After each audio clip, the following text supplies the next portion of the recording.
Good evening to all the pet lovers joining us here at the Philippine Stars Ask Matt the Animal Guy, a live Q&A with Australian animal trainer and behaviorist Matt Lowe. My name is Jane Rodriguez, a certified pet lover myself. I have a cat and a dog. My cat's name is Angus and my dog's name is Molly. And I will be your host for tonight's virtual event. For all the pet owners out there, I'm sure you know how our pets are more than just animals. They are like our family to us. It is needless to say that they add so much joy and improve our lives overall, whether it's reducing stress, easing our loneliness, or helping us become more active every day. But even amidst all their cuteness, sometimes our animal friends can get a little tricky to handle. And in spite of all our best efforts to train them, nothing seems to work. But fret not, because today we will be introducing you to someone ready to help address your animal problems tonight. Okay, so have you ever heard of an animal whisperer? Someone who seems to have their way or a magic touch with animals and can solve what seems to be unsolvable. I have a lot of questions for him actually tonight. I'm very excited to finally introduce to you tonight's special guest joining us all the way from Australia, Matt Lowe. Matt Lowe is a world-renowned animal trainer and behaviorist and has more than 25 years of experience working with all kinds of exotic creatures, from dolphins, whales, sea lions, parrots, eagles, to domestic animals such as dogs, cats, horses, goats, pigs, fish, birds, snakes for television, movies, and commercials. His passion lies in teaching humans how best to live in harmony with their pets, using his method of offering positively reinforced techniques to create better relationships between animals and their stewards. That's us. While in the Philippines, he has conducted dozens of public workshops and one-on-one training with clients. Let's say hello to Matt, everyone, and give a warm welcome to Matt in the comments. Now, remember, if you have any questions about your pets, you may want to ask Matt later tonight. Send them down below, and we'll get back to you. Hello, Matt. What's up? Hey, JM. Thanks for having me. How are you? I'm good. I'm good. It's a very happy Sunday here in the Philippines. What time is it in Australia? Well, in Australia at the moment, it's 8:05 on a Sunday evening. On a Sunday evening. Where are you? Whereabouts in Australia? In Southeast Queensland on the Gold Coast. Live in a lovely spot right on the beach here. It's wonderful. Wow, that's perfect. Okay, let's get on with the show, Matt. Are you ready? I have so many questions. Okay, this is the first question. What should new or wannabe pet owners consider before choosing which animal to get to their home? JM, that's a really good question, and it needs to be answered because a lot of people, I think, when they look at getting a pet, that's not one of the things they consider. For example, if you are a person who, say you're choosing a dog, for example, and you're a person that likes to go for a run, well, you're not going to choose a dog that is not a sporty dog or a dog that likes to go out for a run. And vice versa, if you happen to be a person that just likes their own space in their house and just to sit down and not do much at all other than watch TV and have a coffee, then you're not going to get a highly strung, energetic dog because it will go crazy in the house. It needs to exercise. You're going to get a nice little lap dog that's happy to sit at your feet or sit on the lounge with you, or if you want to put the leash on and go for a walk, it's happy to do that as well. You've got to get an animal that suits your lifestyle. And having said that, you know, there are different types of cats that are going to be more suited to your lifestyle, or you might want to be able to have a goldfish or a lizard or a snake or something like that that might be better suited to your lifestyle. So in answer to your question, what sort of pet should people get? Consider your lifestyle first. Once you know what sort of lifestyle you want, then that will merge into what type of pet's best suited for you. That's a really good answer. Well, I guess I made a mistake with my dog. What did you get? I like to go for runs, but my dog, Molly, is a chow chow, and she just sleeps the whole day. Well, I'm also a lazy guy, so I guess it's the same. Yeah, it suits my other. It balances out. Yeah, but my cat, Angus, is a bit scared of people.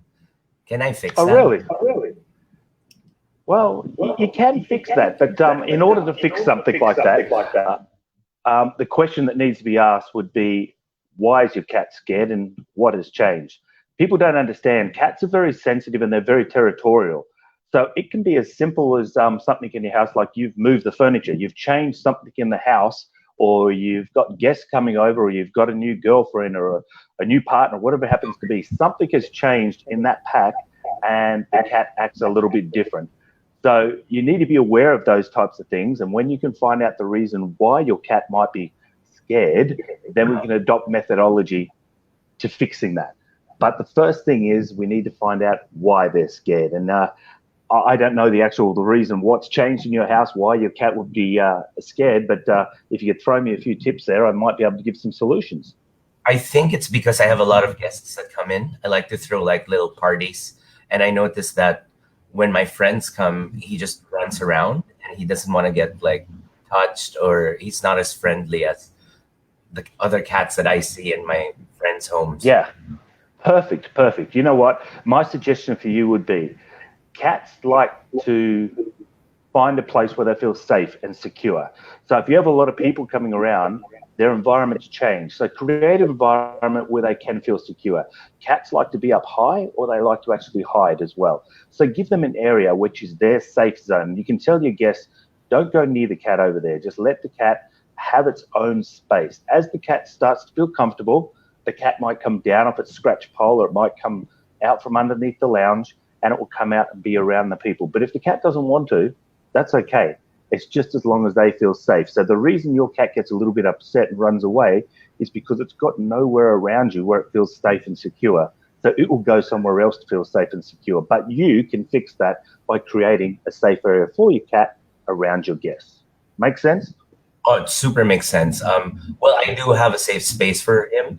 It's in my bathroom, and he likes staying there when because I guess, yeah.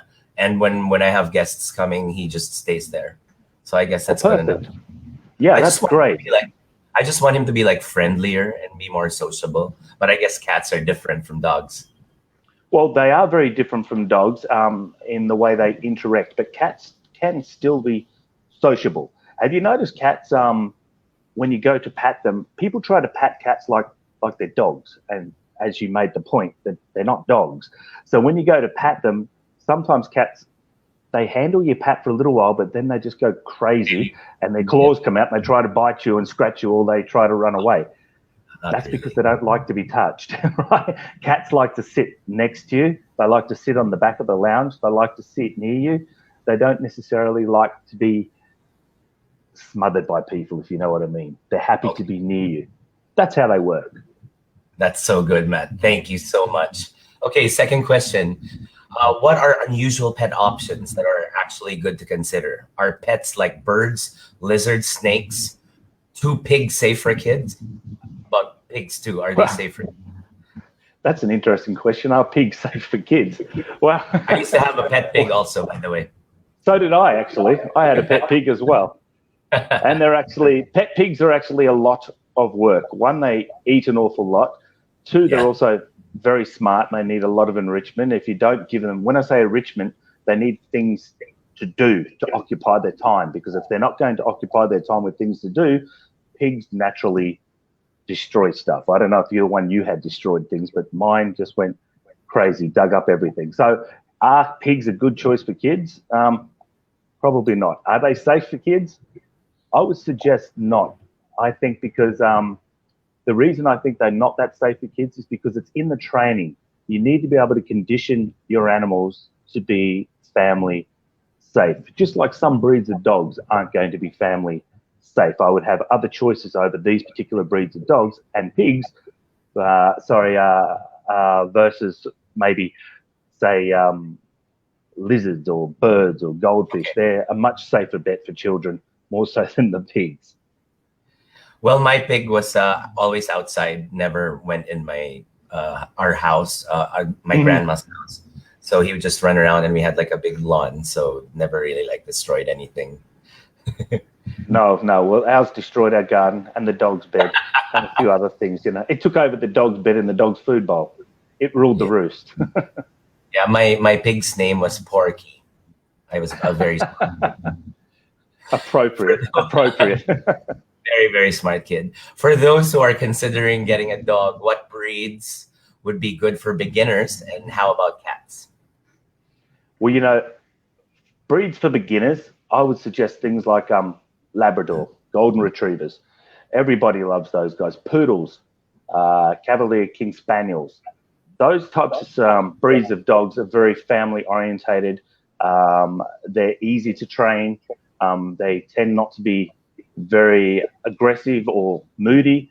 They slip within the pack of a family very well. So that's what I would suggest in terms of dogs that people focus on. Now, in terms of cats as well, for me, well, in my opinion, I would pick things like Persians.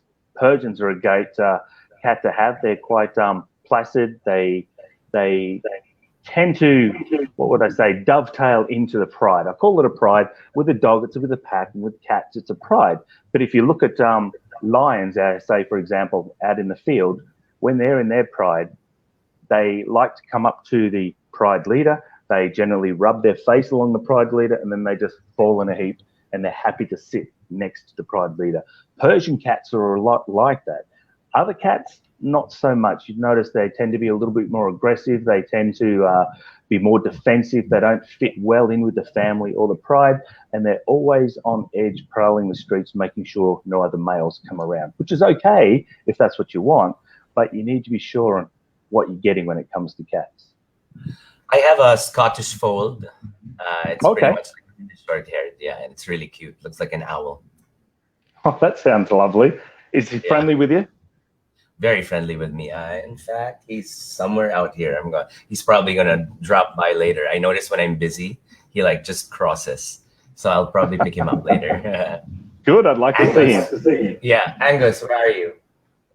Anyway, let's proceed to the next question. Cats usually have a bad reputation for being moody. And what can you say about this? You know what? Cats, they're not really moody as much as they are. People just have a bad way of interpreting the mood of a cat. Obviously, cats can't speak English, so they need to be able to communicate with you, telling you how they're feeling. Cats often need stimulation. So the way most people keep their cats is they keep them in the house and they feed them at night. They let them wander around the day, and that's about it. But cats need more than that. They need stimulation. They need environmental enrichment. So it might be something as simple as having a laser, shooting a laser on the floor, and they chase a little red dot, or it might be a ribbon on the end of a stick, and they chase that ribbon. What that's doing is getting out all this energy in them that they're trying to get out throughout the day, and they can't displace. So when you come along and in a particular context and a cat seems to act in a moody way, it's not really moody per se. It's just built up tension that they haven't got out throughout the day. Make sense? Okay. Super makes sense. Does nutrition play a role in a cat's mood and like character? Oh, big time. Big time. You know, nutrition in cats and dogs, it's not the same. Okay, dogs need more protein and fats, and cats need more calcium and fats than protein. So they're different diets. But just like people, if they get the wrong diet, you know, you've seen children give them too much sugar, they go crazy. Some children crazier than others. It's the same with dogs and cats. Give them an unbalanced diet, and it will reflect in maybe their behavior, but it will certainly reflect in their skin, their fur. Their fur's not as shiny. Their skin will start to get a little bit lumpy. They'll itch more. It's not unusual, would you believe, for dogs, for example, and cats to be allergic to chicken. That's a common thing. So I think that feeding dogs and cats a mixed bunch of food, I think is good in the end. I think, but to start in the beginning, I think we need to use the process of elimination. So if you're feeding your cat just fish and your cat's fine, no problem. You want to mix up the diet, feed them just chicken. Now, if they respond negatively to chicken, that might be they get very itchy or their fur starts falling out. That would probably be a good indicator that they might be allergic to chicken. So eliminate chicken. Don't put all the foods in the one bowl and then say, oh, my cat or my dog responded funny to that food. I wonder what it was. How are you going to know if you've got 5 or 6 things in the bowl? Yeah. My dog's allergic to chicken, so we stopped doing that already. Good. Good. Okay, let's talk about like your challenging training job. Like, what is your most challenging training job in the past? Like, could you tell us more about what creature and how you overcame this challenge? You know that. So you want to know what my most challenging creature was? Can that creature be an animal or a person? Okay, so the question on the script is, what has been your most challenging training job in the past? Could you tell us about the creature and how you overcame the challenge? You know, my most challenging one would be a sugar glider. I don't know if you know what that is, but it's I know like you do, okay. So they're tiny. They're not even as long as your hand. Okay. So now a sugar glider only eats a certain amount of food per day, and that might be a thimble of juice, for example, or nectar. So within that thimble, I need to be able to train this sugar glider to fly from one point to the other point. When I say fly, I really mean glide, because you know they can't fly. Of course, they glide. But I've only got X amount of nectar to feed the animal, and plus they're nocturnal animals, so to teach them to do anything during the day is very challenging because they're always on the lookout for predators. Of course there's no predators around, but it's innate in their brain to always be on guard for other animals trying to eat them. So getting a sugar glider that is nocturnal, that is extremely scared of its environment, that I have limited food to train with, to glide from point A to point B for a movie was quite a challenge. If you could imagine, with all the boom mics and the lights and the people and all these new sounds that the animal's not used to, it was a big challenge, but we got it in the end. Sugar gliders are similar to bats, right? You know, I don't reckon they are similar to bats. Bats are well, sugar gliders are part of the possum family. Yeah. Okay. And bats aren't part of the possum family. And the sugar gliders, they've got a membrane that comes under their arm and attaches to just down on top of their hip. And they climb up the top of the trees and they jump out of the tree and they glide on that membrane. Whereas bats have actually got a membrane wing that they flap. So I guess they're similar in the sense that they've got a membrane, but different families. So different families, yeah. Because you said they were nocturnal, so I thought they were similar to our like bats back here in the Philippines. No, good question, but not quite the same. Okay, cool.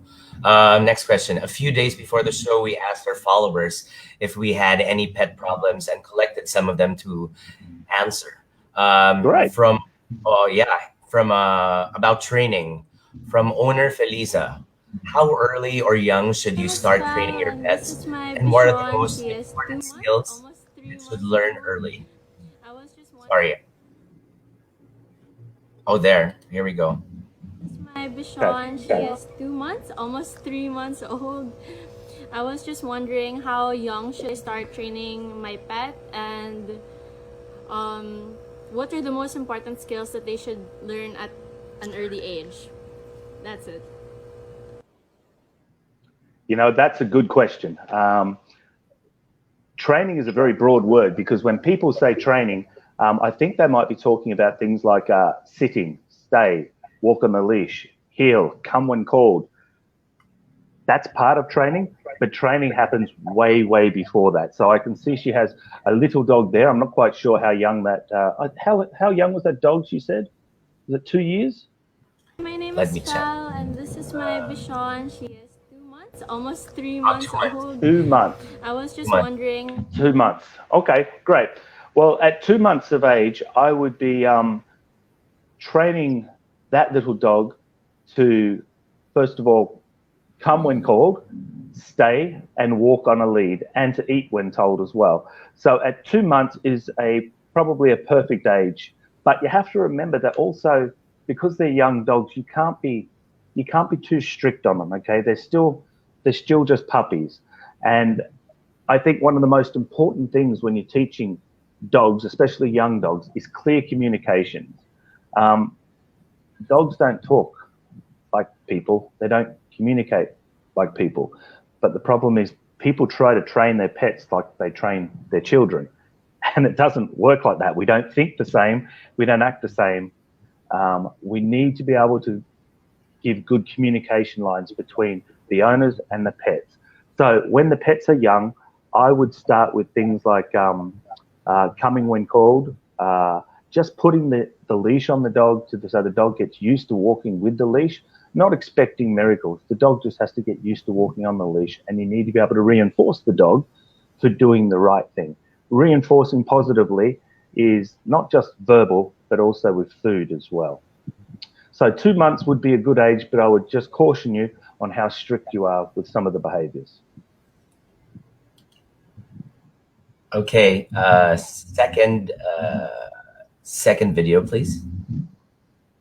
Logan the Beagle. Do we have a video? I don't think so.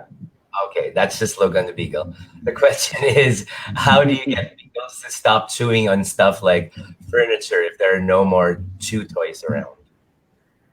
Well, if there's no more chew toys around, I think she's hit the nail on the head there. If the dog's chewing, especially beagles, it's because they have nothing else to chew on. I mean, if you're not going to give your pet an alternative, then it's just going to go with what it knows, which is the table legs and the chair legs and maybe the lounge and all the things you don't want your dog to chew on. I think we've all been through that stage. The solution is supply alternatives. You know, I had for some of my clients, what I do with them, and I offer this suggestion to them, I get big bones, big raw bones, and they might be as thick as your arm, so they don't have any bits the dog can pull off. And I put that bone in the freezer. And then before I go out or before I want to do something on my computer or the dog just needs to be occupying its own time, I pull that frozen bone out of the freezer, I give it to the dog, and then the dog is occupied for probably an hour, hour and a half with the frozen bone gnawing away. Then when I want to give the dog attention, I take the bone off the dog, I put it back in the freezer, and the dog's interacting with me again. So what you're doing is you're supplying an alternative versus to saying to the dog, well, you go and be a good dog and do whatever you need to do. That's such a good idea. I'll remember that Yeah. for sure. Yeah. Leash pulling. The bichon frise of my cousin Boo. How do we address dog wanting? Oh, there's a video. Okay, let's do it. Oh, I remember this. We saw this video, Matt, remember? Yeah, we did see this video. Okay, so I've worked with Boo's little dog before. And first of all, here's the biggest issue, okay, is see the length of the lead. With the lead that long, what you're saying to the dog is go wherever you want, whenever you want. Okay, there's only two positions in a pack. You're a leader or you're a follower. Have a look in this shot here. Who do you reckon the leader is? The dog. When you look behind, if there's nobody following you, then you're not the leader, right? So the way to fix that, okay, the way to fix that is have the dog on a short leash, okay? Now, the dog naturally wants to go and smell different dog scents and urinate and pee on different areas. That's normal for the dog, okay? That's perfectly normal. But this particular situation here, I would suggest have the dog on a short leash, have control, that the dog's looking up at you. It's always focused on you. If the dog is focused on you, then it can't be focused on the pots, going to pee on them or smell those. See, this dog's only focus is itself and what it wants to do, okay? So what I'm suggesting, short lead, the dog focuses on you. When the dog focuses on you, the dog gets fed. So the dog's got reason to look at you. It's got reason to focus on you. Then when you've got control of the dog, you can give the dog a long lead and say, okay, off you go. And the dog goes and does whatever dogs do. They want to smell, they want to wee, they want to chew, no problem. Then you can say, come on. And the dog comes over to your leg, goes back on a short leash, you continue walking, okay? That's a form of control, and it's a form of simple communication that you have between you and your dog, and it puts you in as the pack leader, and that will stop the leash pulling. Wait, so does this mean that you should always be ahead of your dog, technically? Or not necessarily? Technically, you should be ahead of your dog, yes. If you look in in packs of dogs, there's always a head dog, a leader dog, yeah? And the subdominant dogs, they stay behind or they stay in the same line as you. All right, cool. Did you hear that, guys? It's very important. Yeah, because we always, very important. when we walk our dogs and we bring them outside to pee and all that, that's what they need to know. Yeah, exactly, because it's a compounded issue. If dogs don't see you as a leader, it impacts other things in their life. Yeah, they're looking for security. They're looking for leadership. If you're not giving it, then they feel insecure. People think they're doing the right thing by saying, oh, okay, go off, do what you want to do, go and play. But they're always pulling the dog. The dog's always leading and feels like it has to be the boss. So when another dog comes, they feel like, oh, somebody's coming into my pack, I better be defensive. And they start barking and trying to get aggressive towards the other dog because they don't feel that you're protecting them. Make sense? Makes sense. Super makes sense. Okay. Fierce pets. Here's Alexis. Cats, Mighty, and Munch. Is that a picture? Okay. How do we get our 2 male cats to stop fighting? Should we just let them fight it out? No, you don't let them fight it out. I think when you've got pet animals in your life, it's your job as the owner to manage the situation. That's what you should be doing. And part of managing the situation is understanding why they're fighting in the first place. Now, I don't know if those cats came at the same time or one was in the house first and the other one was introduced later on. It doesn't really say there, I think, in the explanation. But let's just say one came before the other, okay? The one that was in there first has already gone around and marked its territory. It's put its smell on the rug or put the smell on a towel or on cushions or on the lounge, and it's marking its territory. So when another male cat comes in the area, its natural instinct is to defend its territory. So the way to get them together, okay, is you need to allow the cat to have its domain, its territory. So what I would do and what I've done in the past is, let's just say we have a room, for example. I divide the room in 2, okay? And one cat stays on one side and the other cat stays on the other side. Then when it comes to dinner time, I put the food on the ground and put the food on the ground on the other side. There might be like a dividing screen in between the 2, okay? But I put the food far away, maybe 10 feet away from each other. So when food's presented, the cat's going to be hungry. They're going to want to come down, okay? Then I lift the screen up just a little bit. It might only be an inch off the ground. So the cats can see the paws of each other, but they can't see each other.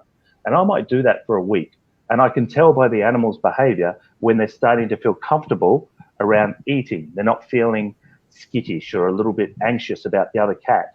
When they're starting to feel comfortable, I raise the curtain just a little bit more and a little bit more and a little bit more till eventually they're eating in clear sight of each other. Then I can gradually move the plates of food closer together. This may take a long period of time. When I say a long period of time, it might be a month. It might even be 10 weeks. It's going to depend on the cat's personality. This is part of the problem, is people have a problem and they want it fixed straight away. What they don't understand is some of these problems take small, successful, and successive approximations or steps in order to get to the end result. It doesn't happen in 24 hours. The other thing I would give to those cats is high places. Cats like to be up high. So I would give them high, and it might be a scratch pole or something like that, where they can get up high in separate areas of the room.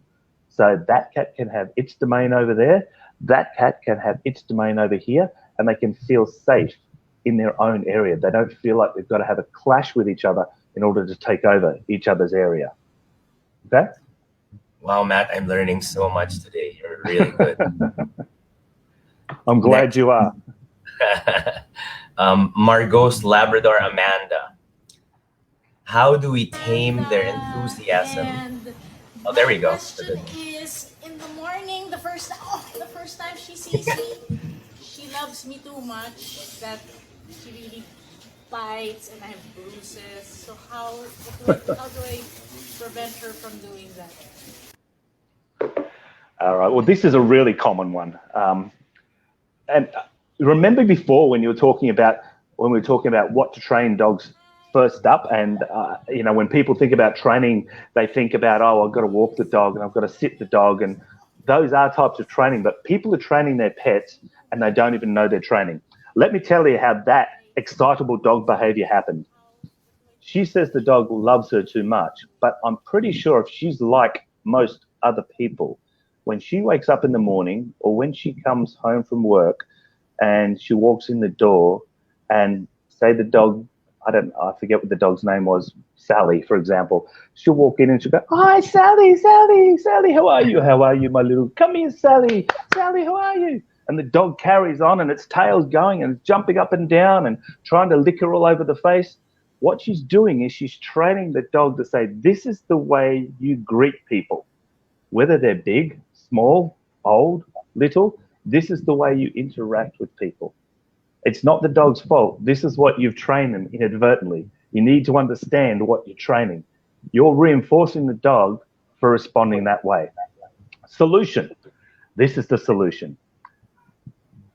When you come downstairs of a morning or you come home from work, you totally ignore the dog. Now, you're not ignoring the dog per se, you're ignoring the behavior, okay? Behavior needs to be reinforced at the right time, positively reinforced. So if you don't make any eye contact with the dog, you walk straight past the dog, you go to the kitchen, you get your coffee, you do whatever you're doing. As soon as the dog is calm, you can reach down and you can say, good girl, Sally. That voice, not good girl, Sally. No, good girl, Sally. Pat. Done. That's all you need to do. Then you can walk along and the dog might be beside you again. Give her a pat. As soon as she starts getting excited, remove your hands, walk the other way. Then your pet's learning, it gets reinforced and gets attention to being calm, being slow, relaxed, being in a very non-anxious state, okay? That's what you need to do. And that way your dog will learn then when people come to the door, that's how I greet people, in a calm state. I don't jump at them. I don't need to do any of that in order to get attention. Wow, that was so clear. Yeah, so basically like a higher tone will get them excited. Is that what you were trying to say? Of course. Definitely a higher tone is not helpful if you don't want an excitable dog. Okay. Christina Rhodesian, Ridgebacks. What is the most urgent way to prevent accidents like these by large, fierce dogs? There's a bite pic right there. Well, gee whiz, there's so many ways to answer that, because the first thing that comes to mind is, why did the dog bite? And there could be so many things, so it's very difficult to answer that question. But just to give the basic 101 of dogs is that, one, large dogs are not fierce. In their brain, large dogs think the same as small dogs. But when little white fluffy dogs start mouthing you on the hand and they're playing, we think it's cute. When a big dog does it, we think they're fierce and aggressive. That's not really the case, yeah?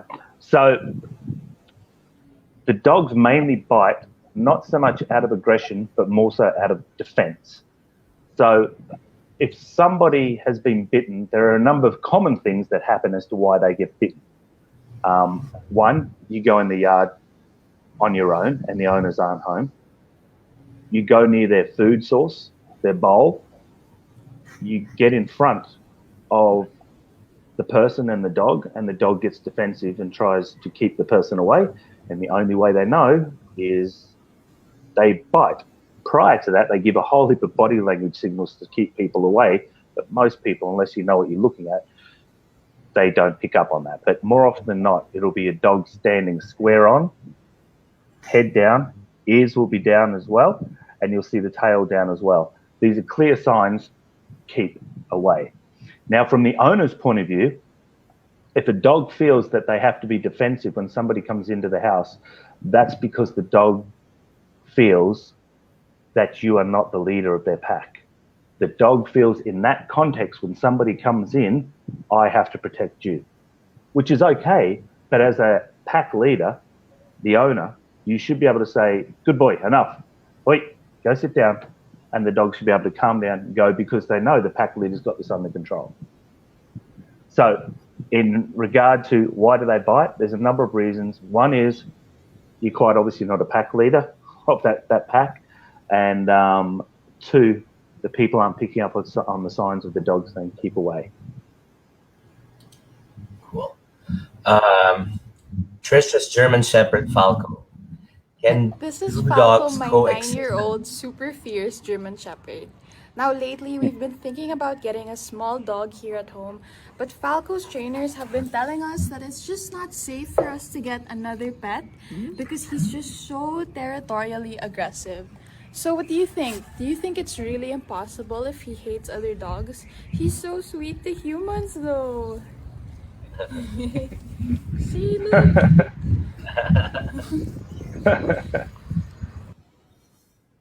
Yeah, well,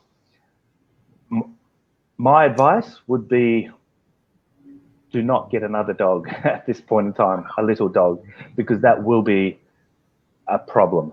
Not because of the dog, but because most owners don't know how to do the training to get the pack order in place and manage it, and how to do the integration of another dog into the pack. If you don't know how to do that, especially with a dog like that, and that I think would be quite protective of the family, it could be a can of worms that you might regret taking the lid off. So can it be done? Yes, it can if you know what you're doing, for sure. Would I advise it for you? Perhaps not. Perhaps not. Okay. Here we go. Anxiety of pets. Katrina's cat Cleo. We have cats at home and are thinking of bringing a new dog into the household. How do we safely introduce our puppy to them in order for them to live peacefully together? That's a very good question. Yeah, it's quite a common problem, and I touched on a little bit about it before. When things change in the household, cats do get anxious. One of the biggest things you're going to have to do with this, I guess, integration is back to what I said before, is your cat needs to have a safe place. And quite often, the cat's going to like to be up high. It's going to like to have things that it sleeps on. It might be a towel or socks or whatever it happens to be. Don't wash those because the cat wants to have its own smell on there. And those things are going to go in your cat's safe place where the dog can't go. It is not allowed in there, okay? Over a period of time, I would slowly start to introduce the dog to the cat. Now, how would I do that? Again, I would do it very similar when it comes to feeding time, but also understand, using the same principle that I spoke about before with feeding, is puppies are known to gulp their food, so they're going to finish their food first. And once they finish, they're going to go over to the cat's food, which will ruin all your training you've done. So you need to be able to have the food down. When your pet's finished, your dog's finished, you would pick your dog up and take your dog somewhere else, or occupy your dog's time. Or you pick your cat's food up and then finish feeding your cat somewhere else, maybe over in a safe place where the dog can't get to. Once the animals get used to each other, then you can slowly lessen the threshold, bring them closer together. But I would definitely not, when I say favor the puppy too much or the dog, people think by picking up the pet, they're protecting the cat. What they're doing when they pick up the dog is they're reinforcing the dog for having a go at the cat. They may not see it like that, but picking up the dog is a positive reinforcement. You're getting attention from the human. So whenever the dog looks at the cat or looks like it's going to go to the cat, if somebody picks it up, that's encouraging it to happen the next time. So what's the solution? Create an alternative. Create something that's just as reinforcing or more reinforcing than going to the cat. For example, it might be dropping a teddy bear on the ground that the dog likes to play with, dropping a ball. It might be dropping a bit of food. So here's the scenario. If the puppy is looking at the cat and you can see that any second you know this puppy's going to run for the cat, you need to stop it before it runs. So drop that teddy bear, drop that bit of food, drop that ball so the dog is distracted and it's playing with that. The cat feels safer, the interaction is positive, And after a period of time, the dog's not going to chase the cat because when it looks at the cat, it's expecting to have interaction with you. Wow. Okay. So interesting. Next slide. Oh, this is my cat. Oh, okay. And Cute this is cat. his favorite. Yeah, this is his favorite chair. That's what he sits on. You actually answered my question already a while ago. I was just too excited to ask you. That's why sometimes I'm afraid of people when they come. But yeah, you've answered that. So let's shift to the next one. Bye, Angus. Okay, there you go. So Lucky is extremely stressed in the presence of Mosquito zappers. The sound scares him and he hides. Is there anything we can do to help his anxiety? It is interesting you say that because I've got a dog in the Philippines, a little white, fluffy Shih Tzu Terrier, and she's scared of Mozzie zappers as well, like to the point where she starts shaking. We think what's happened, and maybe this is what's happened with this dog as well, is that they can see things in the Mozzie zapper and they go over and investigate and they have a smell and they get a zap. And as a result, that's the reason why they're scared of them. Very difficult behavior to fix. But the only thing I could do to suggest to actually fix it is, one, don't put it on. Seems obvious. But if you do really want it on, I would put it as far away as possible. Every time a mosquito goes into the Mozzie zapper, the dog is instantly going to be scared. So how do we break that? We need to create something that's positive, that's bigger than the negative of the Mozzie zapper. That might not be picking your dog up and cuddling your dog, because you're cuddling. What people do is, oh, you're scared. Here, come sit up here. Come on, I'll look after you. That's how people communicate. That's not necessarily how dogs communicate. They're not people. So sometimes you can be reinforcing the fear. So what you need to be able to do is have something like, I would suggest, food in your hand, a little bit of bacon or something like that, something you know your dogs are going to really like, not a bit of dry mix food that they leave in the bottom of their bowl, something that you know that they're going to really like. So every time the Mozzie zapper goes off, you can give your dog food and you can see your dog's focus suddenly change to, there's food on the scene. I'm interested in food. The tail might start wagging and they're focused on the food, not focused on that sound in the distance, which is a Mozzie zapper, and then the mosquito's getting buzzed. And over time, you can bring that Mozzie zapper closer. But you've got to remember those things, and it's almost on the edge of a phobia thing. They're quite difficult to fix, and you really need to know what you're doing in order to fix them. And some things can take, it might take a month, it might take 6 months, might take a year. That's the process to fix it, but you got to remember it's a slow process, you know. Okay, before we move on to answer more questions, we asked you listeners on one of our posts to share with us photos of your pets for a chance to be featured on the show. Great. So here's a little slideshow for all of you.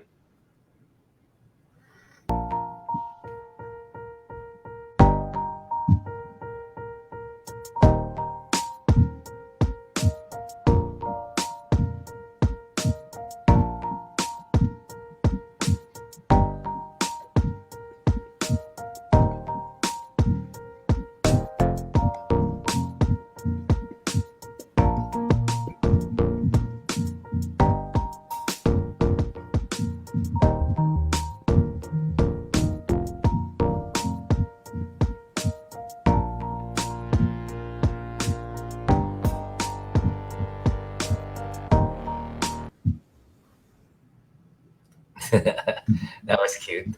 Wow, even my phone's buzzing. People are messaging me to ask questions, so we got to go back to the question. Fire them away. Hi, JM. Please ask: our male American bully Bear is very gentle and nice to people and other dogs in general. Why does he bite puppies when they get in his way? Even his own puppy, he bit recently. This is from my cousin Mikey Atayde. Mike Atayde. Well, I would love to find out more information as to what he says biting or So if it's just a little nip and it's a little bite, that's how dogs deal with puppies in their pack when they're young. That's what they do. They growl, they bark, they bite at them. Now, there's a big difference when he says biting, if he's biting and holding them down or giving them like a little mauling. Well, that's a little bit different. But biting or nipping is a form of communication. It's not always aggression. So within reason, it's quite normal as long as there's no harm. Okay. Does chewing only come with teething, or are there breeds that really like to chew? That's from my mom. Oh, really? Okay. Well, there's not breeds that really chew more than others, but chewing often is a stress-related behavior. So if dogs are chewing the lounge or the chair or your shoes or something like that, it's generally because something else is going on. For example, you might have people leaving to go to work, so there's nobody in the house, and dogs get stressed and they start chewing. People come back and home and interpret it as the dog being naughty. They're not being naughty. They're showing you that I'm unhappy. I'm stressed. It might be they're feeling sick. It might be there's a new friend or they've gone to a new house. There might be some sort of change in their environment. But chewing is very much a key indicator of stress-related behavior. So if they are chewing, I would be looking at addressing what the stress is in their life and having a go at fixing it. Okay, thanks, Pat. From Christina Taida, this from our comments page. Hi, Matt. May I know how do I know how to stop my dog to keep on licking or picking up stuff off the ground? Wow. That's very hard. That's so normal for dogs. Well, there are some dogs that are just more orientated towards doing that than others. Let's just take, see, I don't know what sort of species or what sort of breed of dog it is.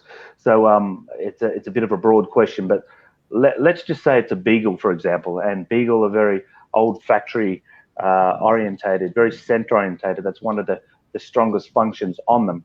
So that's why their head is permanently on the ground following scents, if you know what I mean. So whenever they find something, they're smelling it, rolling in it, or eating it. So how do you fix something like that? Again, because it's so innate in them, it's a natural thing in them, it can be very challenging. So again, the logic to apply to it is if they're not smelling on the ground or picking stuff up off the ground, what are they doing that's better than that? That's the question to ask yourself. If you're not giving them something better, a different alternative, then you're never going to fix that. Why would they stop? That's great fun for a dog. So what I do normally to fix those problems, and there's one also on my Instagram as well with the beagle, is you need to be able to get them to look at you. So as you're walking them, they're looking up at you. And why would they look at you? Because randomly they're getting food. So if their nose, you can feel their nose going to the ground, you can say whatever the dog's name is, Ralph, for example, Ralph. And he looks up. As soon as he looks up, he needs to be getting something. Because if he doesn't get something, next time you call him, he's not going to look up. Why would he? Why would he look up at you unless he's getting something better and instead of sniffing and smelling? So they're the reasons, they're the solutions. There you go. From Dane Thornburg. My girlfriend's dog gets excited and pees on me every time. What can I do?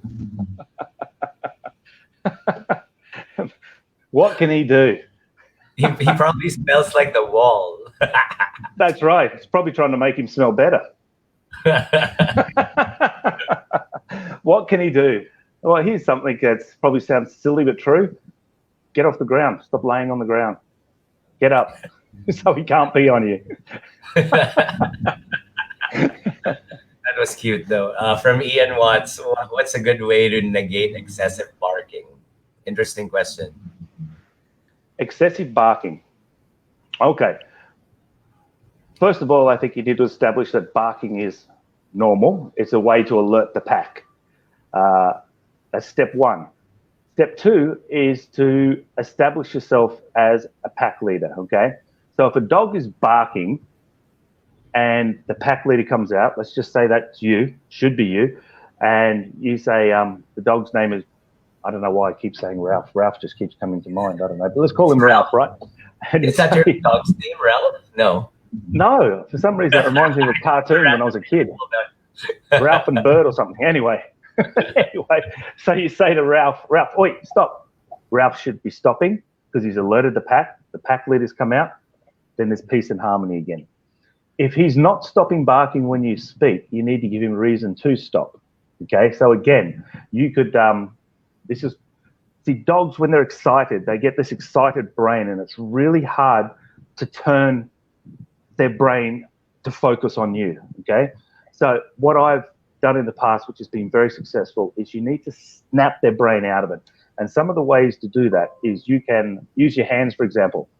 Wait, and they look like this. As soon as they look, you've got them. You've got their attention. But you need to have an incentive that's big enough for them to not want to go back to barking. So that might be a ball. That might be it might be food. It might be a rope that they like to play with. It might be they just want to come over and get a pat. Okay, but the point is, when you say stop, they stop, but they need to have reason to stop. So, in answer to the question, how to stop the excessive barking, establish yourself as a pack leader. Give them reason to stop. Okay. Next question from Pamela. Hi, Matt. I'd like to ask how I can help my dog Cookie get along with, that's all it says, get along with maybe another dog. Oh, with a Pomeranian. I'd like to ask how I can help my dog Cookie get along with a Pomeranian. Wow, well, I don't actually know what her dog is, and but again, I don't know. They're quite broad questions. Yeah. See, here's the problem. Here's the problem with when people are trying to bring two dogs together is that obviously they've had one dog beforehand. Okay, so more often than not, they've taught this dog that says you're next in line. In theory, there's me, then there's you, and then there's whoever, whatever, and the dog sees the pack like that. So when another dog comes in and you start paying attention to this other dog and you think they should play happy families, that dog takes the new dog as a threat.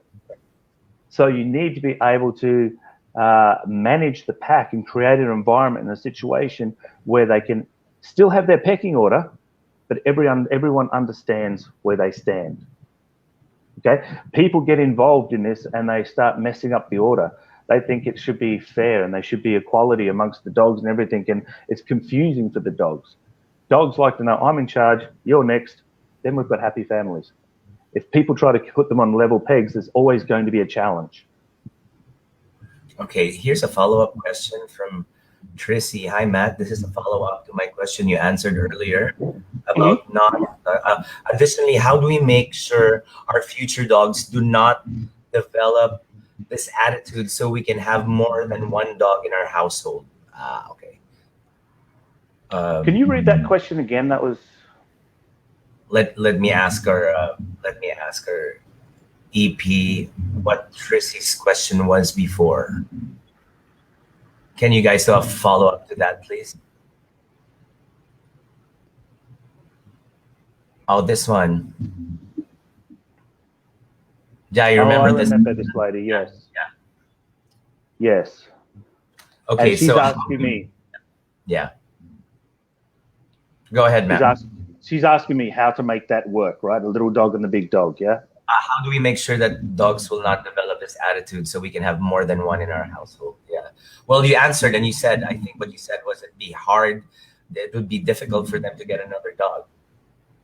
Well, it would be, but if she did want to do it, then she needs to get some proper training on that and understand the psychology behind it as well. And it touches on a little bit what I spoke about in the previous question about this whole pecking order and equality. When that little dog comes in, I'm fairly sure, or I certainly wouldn't be surprised if the German Shepherd does take that dog as a threat, because it's a threat to his authority as to where he stands in the pack. It's a threat to his time that he spends with his owner. It's a threat to where he sleeps, and that as soon as there's a fence around a house, that fence is his domain, and it's his job to protect that den area or that domain area. So when another dog comes in, and she starts giving attention to the dog and it's a little bit out of balance, then the German Shepherd is going to get quite defensive about it, and rightfully so.